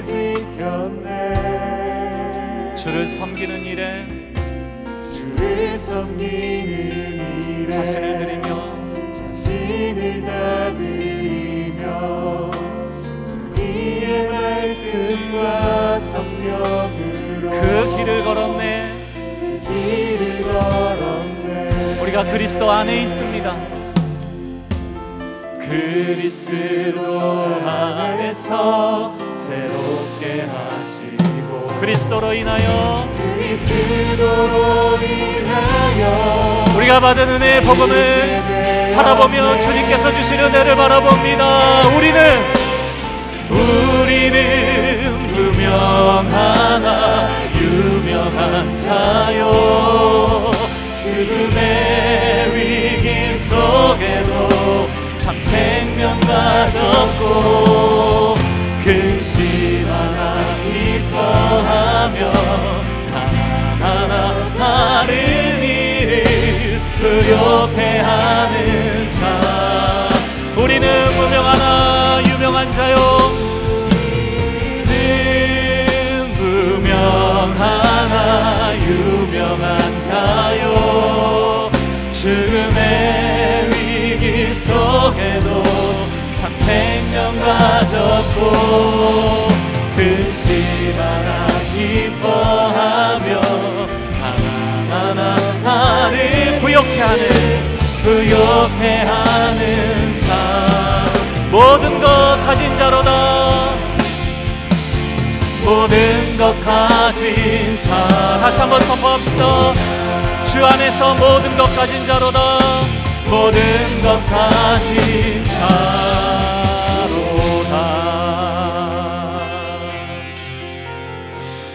피아노 반주를 들으면서 우리 조용히 한번 오늘 말씀을 정리해봤으면 좋겠어요. 여러분 뭐에 그렇게 목마르세요? 이 청년의 시절에 무엇을 향하여 지금 걸어가고 계시고 그토록 원하는 게 무엇입니까? 여러분들이 꿈꾸고 있는 그 꿈을 또 비전을 생각을 하나님을 모셔와도 함께 걸어도 될 만큼 그 길이 복음적인 길인지를 우리가 늘 살펴봐야 됩니다. 하나님도 함께 웃고 계시는가 그 길에서. 그렇지 않다면 어서 벗어나셔야 돼요. 답답하죠. 세상 사람들이 살아가는 방법대로 하는 것이 더 효과적이고 돈의 논리대로 하는 것이 더 유익된 것처럼 보이고 빠른 길처럼 보이고 성공하는 길처럼 보이지만, 하나님은 이 세상에서 오히려 무명해질 때 우리를 높이시는 유명한 자로 우리를 세우신다고 말씀하시는 것 아닙니까? 그러나 무능력한 자가 되라는 것이 아니에요. 목자의 지지를 얻는 양으로 살아갈 것을 끊임없이 주님은 우리에게 요청하시는 것입니다. 사자 되지 마라, 늑대 되지 마라, 괴물 되지 마라, 세속에 물들어 세상 사람처럼 되지 마라. 여러분의 길이 오늘 이 말씀을 통하여 다시 올바른 방향을 찾아갈 수 있길 바라요. 복음이 그 길을 가르쳐 줄 겁니다. 그리고 나만 걸어가는 길이 아니고 함께 가는 길임을 알게 할 것입니다. 오늘 좀 조용히 묵상하는 시간 가지면서 저는 믿습니다. 성령께서 진리를 우리에게 늘 들려주세요. 여러분을 위로하시는 주님의 음성도 들으실 수 있습니다. 오늘 배 목사님 나오셔서 기도에 인도하실 동안 우리 같이 오늘 말씀을 정리하고 주님이 나에게 원하시는 길들을 조금 바라보고 조용히 소리내어서 기도하는 시간 가졌으면 좋겠습니다. 같이 기도하는 시간 같습니다. 기도하겠습니다. 주님, 오늘 주님이 우리에게 주시는 그 길들을 이렇게 보기를 원하는데 두렵습니다. 때로는 이 길이 맞는지 우리가 참 두렵습니다, 아버지. 그러나 주님, 주님이 기뻐하시는 길에 서기를 원합니다.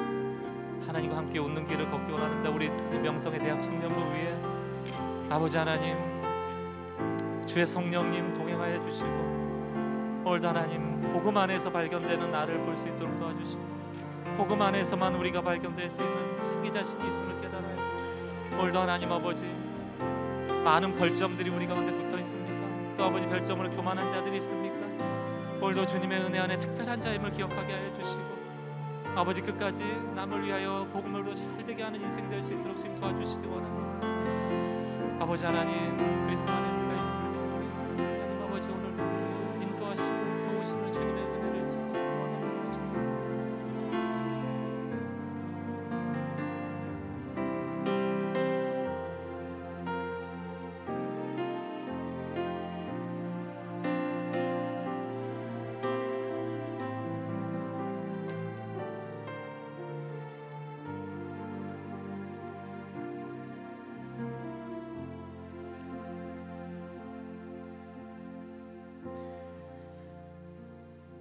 우리 모두가 나 자신이 아니라 누군가를 향한 선한 일을 베푸는 사명을 가져야 할진데, 그것 또한 복음을 통과하지 않고 은혜의 감격 안에 하지 않으면 그 선함조차도 죄악인 줄 믿습니다.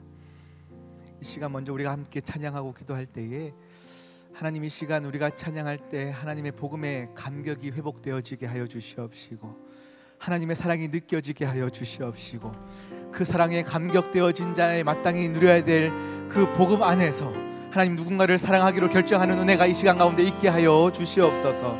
우리 함께 찬양하며 나가도록 하겠습니다. 빛 되신 주, 빛 되신 주, 어둠 가운데 비추사 내 눈 보게 하소서. 예배하는 선한 마음 주시고 산소망이 되시네. 만유의 주 높임을 받으소서. 만유의 주 높임을 받으소서. 영광 중에 계신 주 겸손하게 이 땅에 임하신 주 높여 찬양하리라. 나 주를 경배하리, 나 주를 경배하리. 엎드려 절하며 고백해 주 나의 하나님. 오 사랑스런 주님, 존귀한 예수님, 아름답 아름답고 놀라. 주의 시간 주를 향하여 예배하게 하시고 경배하게 하소서. 주를 경배하리 엎드려 절하며. 성령님 오늘 이 시간 우리 모든 저세에서 드려지는 예배자들의 마음 가운데 복음으로 충만케 하시고 성령의 기름 부으심에 있게 하여 주시옵소서. 아름답고 나 주를 경배하리 나 주를 경배하리 엎드려 절하며 고백해 주. 하나님 아버지, 이 시간 하나님의 자녀들에게 복음의 능력을 가르치셔서 아멘. 존귀한 예수님 아름답고 놀라우신 주. 다 알 수 없네 주의 은혜 내 죄 위한 주 십자가 알 수 없네 주의 은혜 내 죄 위한 주 십자가 다 알 수 없네 주의 은혜 내 죄 위한 주 십자가 다 알 수 없네 주의 은혜 내 죄 위한 주 십자가. 나 주를 경배하리 엎드려 절하며 고백해 주 나의 하나님. 오 사랑스런 주님 존귀한 예수님 아름답고 놀라우신 주 예배합니다 찬양합니다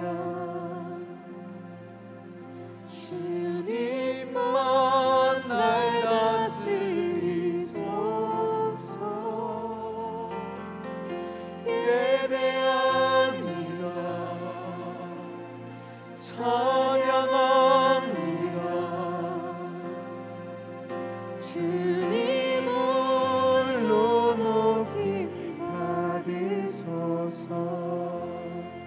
이 시간 함께 기도하실 때 하나님 누군가를 섬기게 해주십시오에 대한 기도보다 앞서 하나님 복음의 능력이 나의 삶 가운데 조명되어지게 하여 주시옵소서. 아버지여 감당할 수 없을 만큼 기쁨이 넘쳐나게 하여 주시사 세상을 향하여 빚진 자의 마음으로 살아갈 수 있을 만한 복음의 능력을 경험하게 하여 주시옵소서. 예배하는 마음을 새롭게 부어주시옵시고 하나님의 사랑에 감격되어지게 하여 주시옵소서. 함께 주여 외치고 기도하겠습니다. 주여 주여 주여.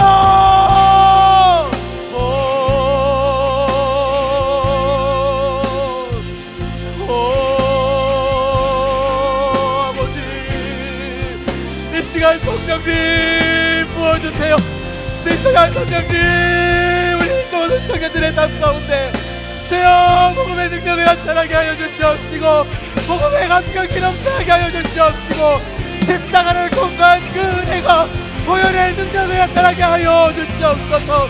깨어진 존재 가망 없는 우리의 존재 가운데 보혈로 덮어주셔서 보혈로 덮어주셔서 감격이 넘쳐나게 하여 주시옵소서. 예배합니다 찬양합니다 주님 아버지여 우리 모든 처소에 드려지는 그 그들의 심령 마르지 않게 하시고 식지 않게 하여 주시옵시고, 다시금 그들의 마음 가운데 예배가 살아나게 하시고, 아버지여 골방의 기도가 살아나게 하여 주시옵시고, 아버지여 복음의 감격이 회복되어지게 하시사, 아버지여 그 사랑을 감명하시고 그 사랑을 사랑하고 싶어 세상을 향하여 말 듣는 자들 되어지게 하여 주시옵소서.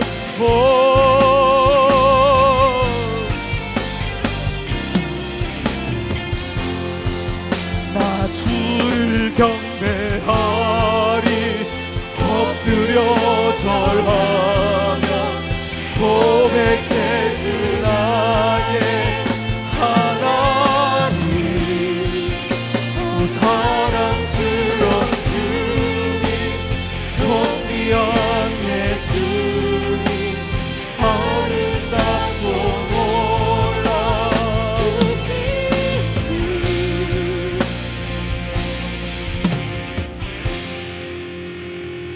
이 시간 여러분 가슴에 손을 올리시고 우리의 열심과 우리의 뜨거움으로 기도하는 것 아니라 성령님이 시간 내 마음을 만져주시옵시고 성령의 기름 부어주셔서 성령님의 감화 감동 아래 우리를 지혜와 지식의 감동의 은혜가 이 시간 우리에게 있게 하여 주셔서 깨달아야 할 것들을 깨닫게 하여 주십시오. 이 기도를 드려야 돼요. 이 시간 여러분 유창하게 기도하지 않아도 돼요. 가슴에 손을 올리시고 성령님 도와주세요. 성령님 도와주세요. 마땅히 기도해야 할 바를 알게 하여 주시옵시고 하나님 그 길에 서게 하여 주시옵소서. 우리 성령님 도와달라는 기도를 함께 나아가도록 하시겠습니다. 기도합니다. 하나님, 하나님,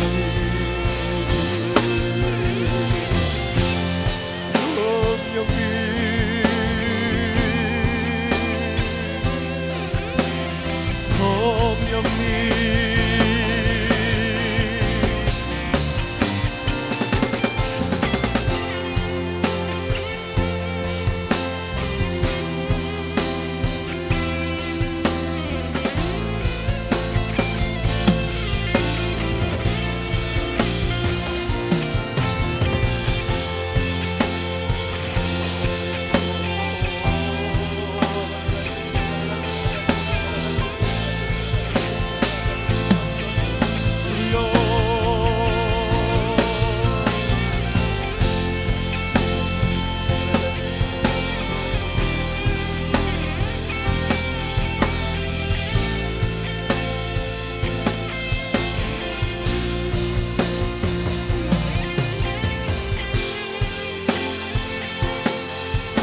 그 나라 주가 맡기셨으니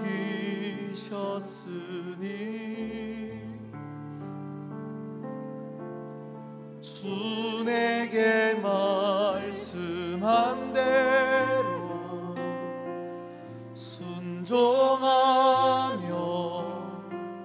세상이 주를 보게 하리. 그 나라 주가 맡기셨으니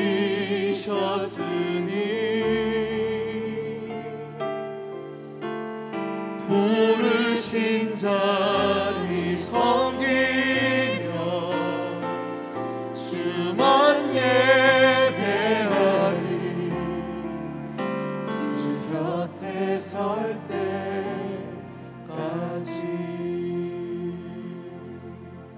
우리 한 번 더 찬양하겠습니다. 내게 주어진 삶이 한없이 버거워. 내게 주어진 삶이 한없이 버거워. 또 의심하며 마음은 들려도 그럼에도 불구하고 내게 주어진 삶은 내게 주어진 삶은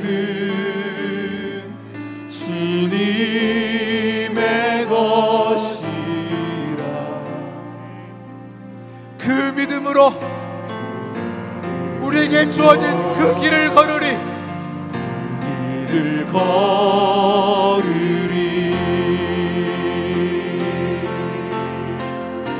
그 나라 주가 맡기셨으니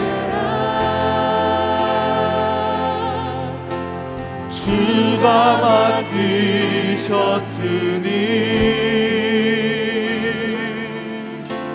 주 내게 말씀한 대로 순종하며 세상이 주를 보게 하리. 그 나라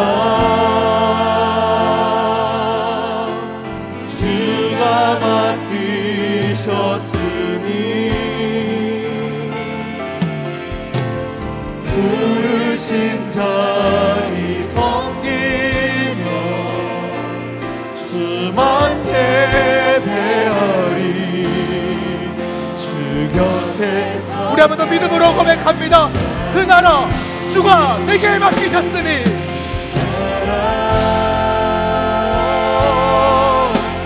주가 맡기셨으니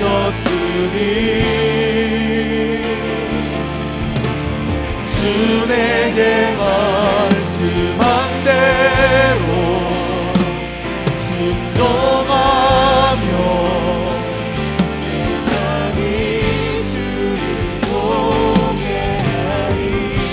아멘 아멘.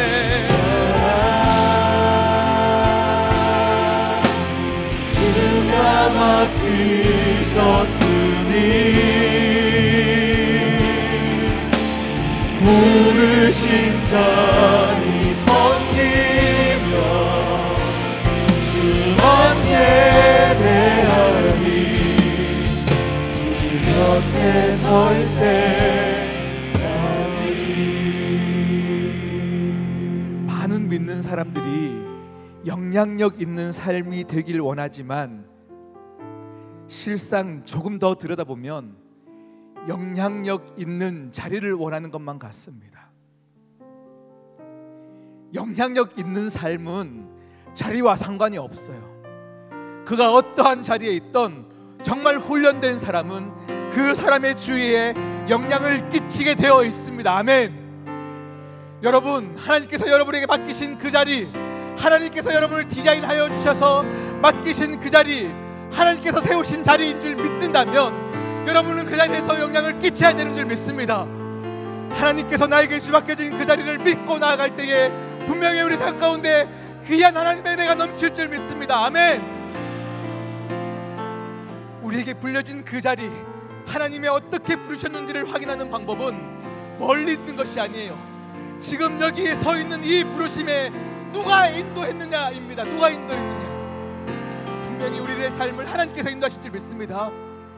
이 시간 함께 기도하십시다. 하나님, 나의 삶을 인도하신 하나님을 믿고 부르신 그 자리에서 누군가를 섬기게 하는 귀한 은혜 자리 가운데 나도 동참하고 싶습니다.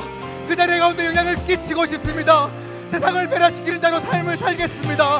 함께 주여 외치고 기도하겠습니다. 주여, 주여, 주여.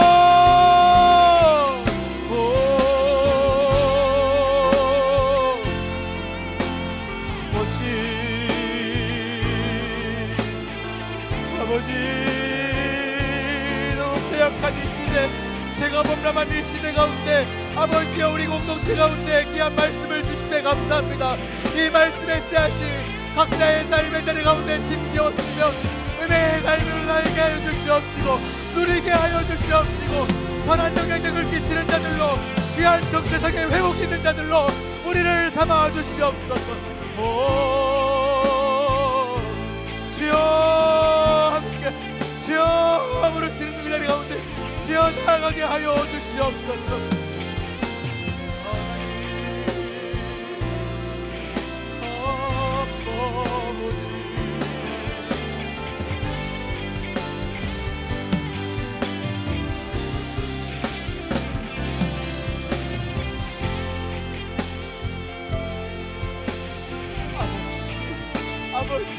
너무나도 살기 어렵습니다. 청년의 이름으로 살기 어려운 이 시대 가운데 아버지여 믿음대로 사는 것이 버거운 이 시대 가운데서 아버지여 다시금 이 시간 우리 모두에게 용기를 더하여 주시옵시고 믿음대로 살기는 귀한 결단을 있게 하여 주시옵시고 아버지여 다시금 세상을 향한 아버지의 발걸음을 내딛는 자들로 사게 하여 주시옵소서. 주여 주여 하나님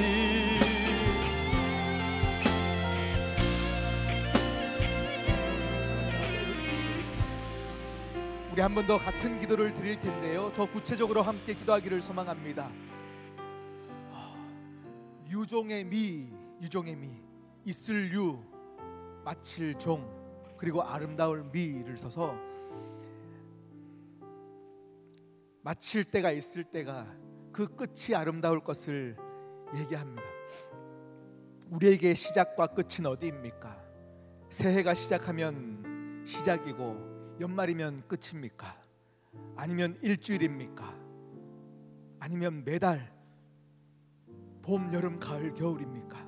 아니요, 우리 믿는 자들에게 시작과 끝은 오늘입니다. 하나님이 우리에게 허락하신 시간은 오늘밖에 없습니다. 주님이 우리에게 더 많은 것을 요구하신 적이 없습니다. 이 시간 우리가 하나님 말씀의 씨앗이 우리에게 심겼을 때 하나님 복음의 영향력 안에 누군가를 섬기는 이 일, 훗날 할 일이 아니라 오늘 이 시간, 결단받은 이 시간, 우리에게 주어진 시간은 오늘밖에 없는 줄 믿습니다. 우리 더욱더 구체적으로 기도하기를 소망해요.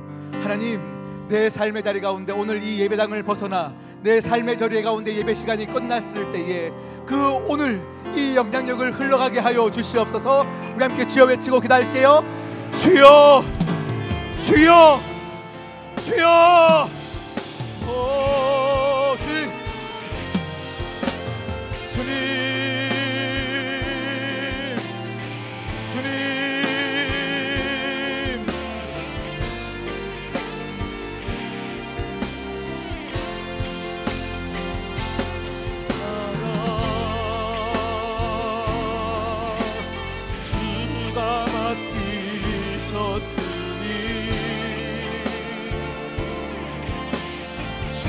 내게 말씀한 대로 순종하며 세상이 주를 보게 하리.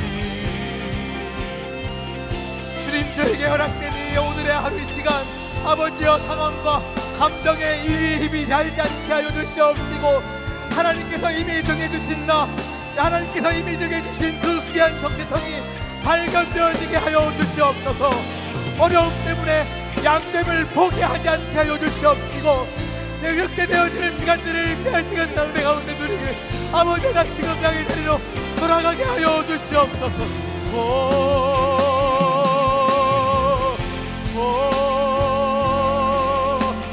하나님 아버지, 우리 귀한 공동체 가운데 주여 귀한 정체성의 회복이 있게 하여 주시옵시고 영적인 회복을 선물하여 주시옵소서.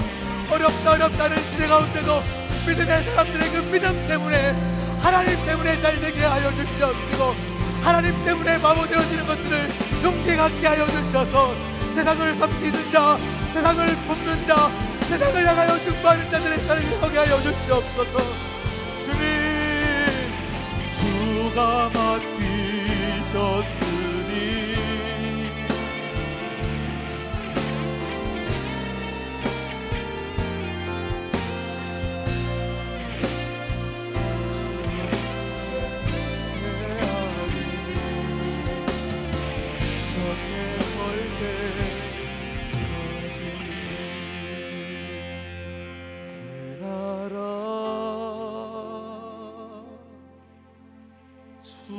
주가 맡기셨으니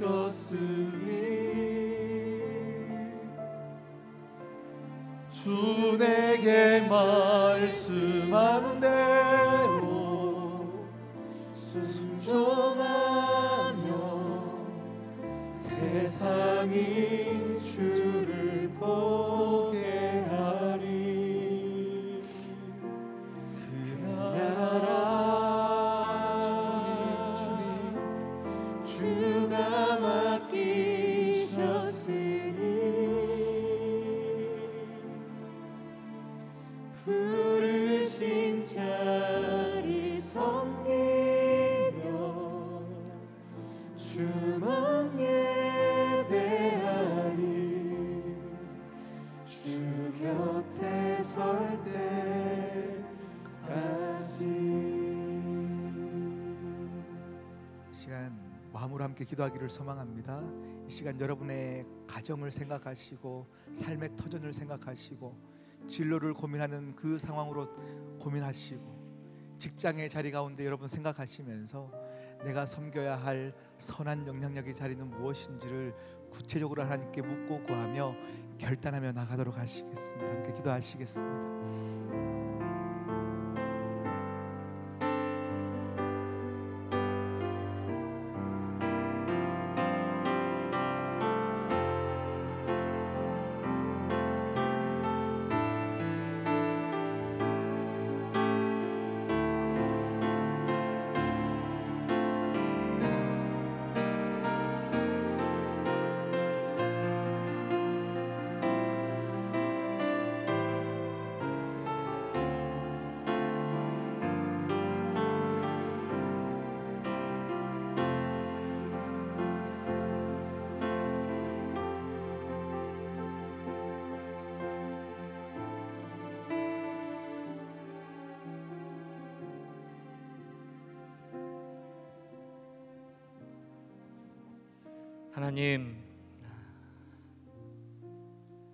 하나님이 만드시고 택하시고 부르신 하나님의 아름다운 청년들입니다. 사람이 볼 수 없는 것을 주께서 보시기에 그 마음의 중심과 때로는 아픔과 또 갈등과 수많은 죄로 말미암아 힘들어하는 그 상황들도 주께서 다 보시리라 믿습니다. 오늘 가면 쓰고 위선하는 청년들이 아니고 늘 주께로 나아가 펀치넬로가 엘리를 만나 그 벌점을 떼어버리는 것처럼 우리가 얼마나 귀한 존재이고 우리가 얼마나 하나님께 사랑받는 존재인지를 복음의 비단에서 날마다 발견하는, 자신이 발견되어지는 은혜의 자리에 설 수 있는 청년들 되도록 주님 인도하여 주시옵소서. 뿐만 아니고 나만 잘 되는 것이 아니고 우리 삶에 부르신 자리에서 내가 가진 자원들을 가지고 작건 크건 그것이 나만 유익되는 것이 아니고 함께 더불어 잘 사는 사회를 만들어 갈 수 있는 아름다운 도구들이 되길 원합니다. 선한 영향력을 미치는데 주저하지 않게 하여 주시고 주님이 웃으시는 일에 함께 동참할 수 있는 청년들 되게 하여 주시며 하나님 간절히 축복하기는 하나님이 이 인생을 앞서가 주셔서 여호와 일에 하나님께서 친히 예비하시는 것들을 발견하는 기쁨이 있는 청년들 되도록 주님 도와주시고 하나님 뒤를 돌아보지 않더라도 늘 뒤에서 보호자가 되어주셔서 사방의 우겨쌈을 당할지라도 하나님 그 하늘을 여시고 기도할 때마다 그 위협함을 하감하시고 도우시고 또 하나님이 붙잡아 주시는 은혜를 경험하는 우리 명성의 청년들 될 수 있도록 주님 은혜 허락하여 주시옵소서. 오늘도 마치는 시간까지 주님 함께 하셔서 감사합니다. 이제는 우리 인생의 주인이 되시는 예수 그리스도의 크신 은혜와 우리를 사랑하시되 끝까지 사랑하시는 하나님 아버지의 다함없는 사랑하심과 오늘도 우리 안에 성전을 지으시며 함께 거하시는 성령 하나님의 내주교통하시는 은혜의 역사가 복음 안에서만 흔들리지 않는 정체성을 가질 수 있음을 확신하며 돌아가는 모든 성도님들 위해, 그리고 그 가정과 일터와 학교 위에 이제로부터 영원토록 함께 하시기를 간절히 축원하옵나이다. 아멘.